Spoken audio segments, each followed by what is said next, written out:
welcome to another episode of Stories and Stuff. It is a beautiful day out here, and so we decided to shoot outside for a change. The skies are blue, full of beautiful clouds, the wind is up, the birds are singing, the grass is green. How could you not want to be outside today? True, so true. Absolutely. So we're starting a little bit late today because we wanted to do a second take. So if you were watching us before and we cut out on you, sorry, we just wanted to come back and start fresh. So here we are. So if this is your first time to Stories and Stuff, welcome. If you're a returning friend, so glad you're here. So glad to see you. We always enjoy your company. Stories and Stuff is just a short little video segment, that we bring from us to you to share a little bit of silliness, craziness, and fun through stories and stuff. Jenny does the stories and I do the stuff, like jokes and riddles and songs. That's right. So our theme this week, the last 5 weeks, this is week 12, guys. We're so excited. Week 12, day 2 of week number 12, and our theme this week is you. This show is all about you. That's right. We were telling our friends yesterday the whole reason that we started Stories and Stuff was because during March break we wanted to give the kids something a little different to do because a lot of kids were stuck at home having to do that during March break, and we just kind of stuck around, and here we are, and we've explored all sorts of stories through mythology and poetry, stories on the spot, and fill in the stories, and all sorts of great wonderful things. That's right. And we do things that we call research stories. Now, they're not finished stories, but they're stories about local history, which is wonderful, and we did that. And we are from Waterloo, Ontario. Yeah, we are. And so we wanted to research a little about our own history and share that with you guys. And if you're from Kitchener, Waterloo, Guelph, London, our local community, it might be interesting to you. Even if you're not, it might be interesting to you still. That's right. Community Community doesn't mean just around here. We want to know about your community. Where are you from? Are you from a different province, a different country? Are you from Europe? Are you from the United States? Are you from Africa? Where are you from? We want to learn about you, and we'll tell stories about you. Just let us know. So, moving on to today. So we did a little bit of research, and I guess we'll just move on and we'll share the research, because we like to try and keep Stories and Stuff pretty short for you guys. Yeah, so we decided to look up Waterloo and see what we could find. And there's an official crest, like the toothpaste? No, not like the toothpaste. What's a crest? Well, it's kind of like a picture, but it has images on it that tell a story about the place it's about. Oh, do we have a picture of that? We do. I'm going to share it in a sec. But actually, let's grab it right now. Yeah, let's grab it.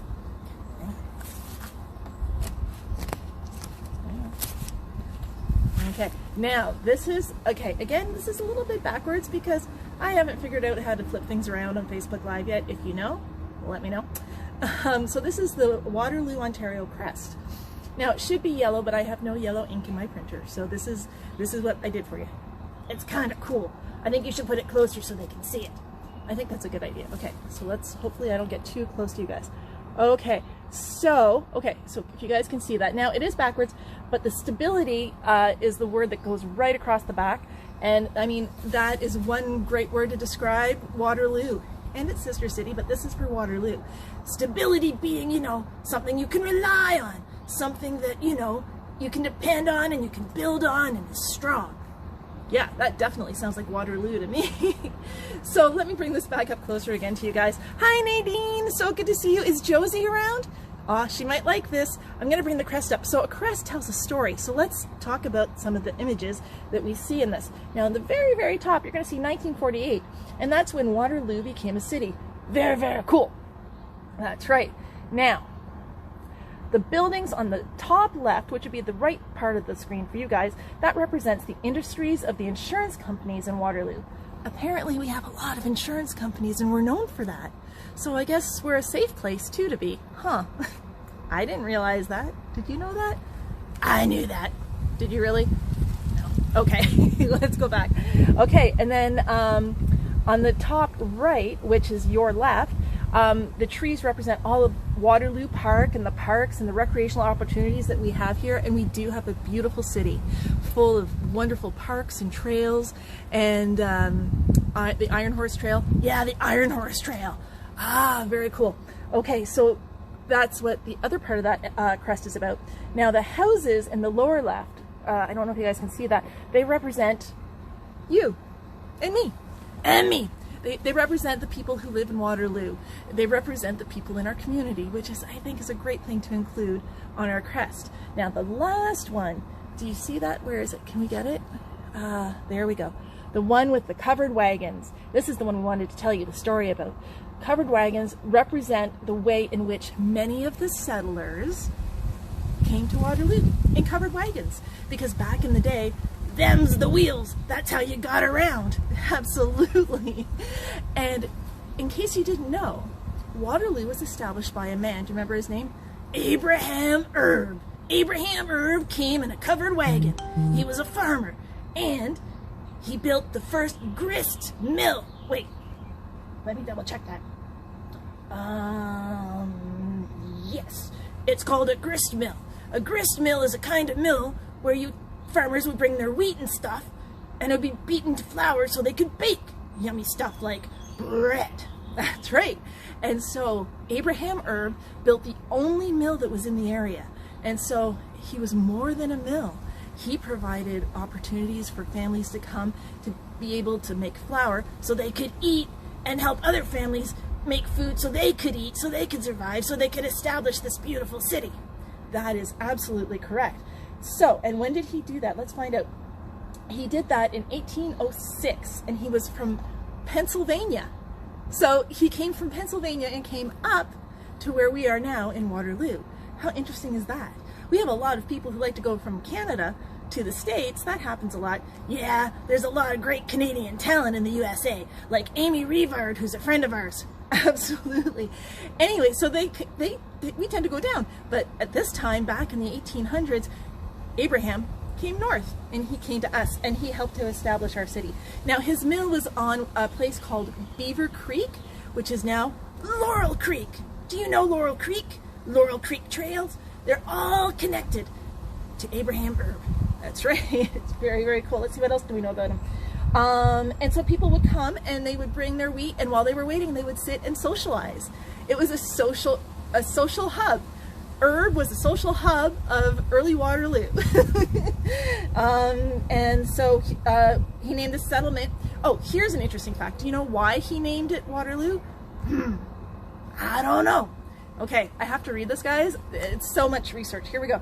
He named it after the famous Napoleonic battle won by the British Allies in Belgium. Very cool, isn't it? Waterloo, we're so fascinating. And hi Natalina, bonjour. We just noticed. Bonjour Natalina, so happy to see you. And you know, we've always said that names are important, and of course they are. So one last look at the crest, and then I'm going to put it aside so that Willie and I can sort of take over again. So I'm going to just put that right there. And so Waterloo was named after the Napoleonic Wars, but when Waterloo was first established, we were actually, because of our huge amount of German heritage that's here, we were actually called Little Germany, Little Berlin. That's right. I didn't know that. And we're going to touch a little more on that tomorrow, but that's not today, but that's tomorrow. But we have a huge German heritage, and Erb actually apparently is German descent. So that's very, very cool. So he was a German Mennonite from Pennsylvania who came up, built a mill, made a place where people could meet, make flour, make bread, make friends, and create a community that we all love and adore. Now that's a cool story. Yeah, that is definitely a cool story. And so 1948 is when Waterloo was established. So very, very cool, as Waterloo. Prior to that, it had all those other names. All of this research has inspired me to come up with a couple of jokes. Well, I researched the jokes, so we need to finish on some jokes. We didn't do any yesterday. No, we didn't do any yesterday. So, are you ready? Yeah. Are you guys ready for the jokes? I think so. Okay, here we go. What do bakers give people on special occasions? What do bakers? I don't know. Flowers. Flowers. Get it? Yes, everyone gets it. Everyone's so smart. It's so funny. Okay, yeah, I got another one. What does the sourdough daddy do at nighttime with the baby sourdough? I don't know. He tells bread time stories. Bread time. Oh, Willie. Okay, I have a joke, and it's for all of our musical friends, all those who love music, and the friends who we featured last week who are musical in nature. So Norm, Amy, John, and Karen. This is for you, and for everyone else who loves music. What is a baker's favorite Beatles song? Beatles? I didn't know insects played music. No, Beatles is a big band from back in the day. Oh, I don't know. What is a baker's favorite Beatles song? All you need is loaf. All you need is loaf. All you need is loaf. Da-na-na-na-na. And with that, guys, we have come to the end of another episode of Stories and Stuff. I love being outside. I know, it's beautiful, isn't it? It's gorgeous. So remember, guys, this week is all about you. Please drop us a message. Let us know where you're from. Let us know what you love. Let us know what you want us to do a story about. Let us know what a theme you might be like for us to explore. We've done all sorts of things. We've done sports. We've done poetry. We've done mythology. We've done stories on the spot about you. So you let us know what you want, and we'll create it. And yeah, so we're going to go enjoy the rest of this beautiful day. But don't forget, guys, always share your love, share your smiles, and share your laughter. And with all this talk about bread and food and friends, I suggest we all go and create a yummy day. Yummy day. What about some fruit? Yeah, fruit's a good choice. Veggies? Ooh, some tomatoes. You like tomatoes? I love tomatoes, but I love ice cream best. Yeah, we know you do.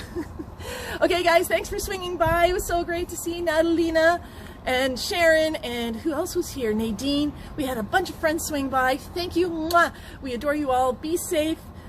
Look out for each other, and go enjoy this beautiful day. We'll see you tomorrow. Drop us a line. Bye, guys.